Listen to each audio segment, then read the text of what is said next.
ఈరోజు నా కూతురు గ్రాడ్యుయేషన్ డే అండి. అండ్ నాకు చాలా స్పెషల్ డే. నేనైతే ఫస్ట్ రోలోనే కూర్చోవాలి, తనని దగ్గర నుంచి చూడాలని నేను కూడా చాలా తొందరగా వెళ్ళిపోయాను. చోక్షతో స్పెండ్ చేస్తున్న every single moment it is really taking back to my own childhood. అక్కడ ఉన్న పేరెంట్స్ అందరం చాలా అంటే చాలా బాగా ఎంజాయ్ చేశాము. డెఫినెట్గా this moment is one of her memorable times.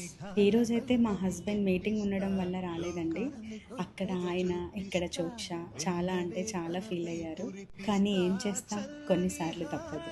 నన్ను చాలామంది అడిగే ఒక ప్రశ్న, నువ్వు ఎప్పుడు ఎలా నవ్వుతూ హ్యాపీగా ఎలా ఉంటున్నావు అని.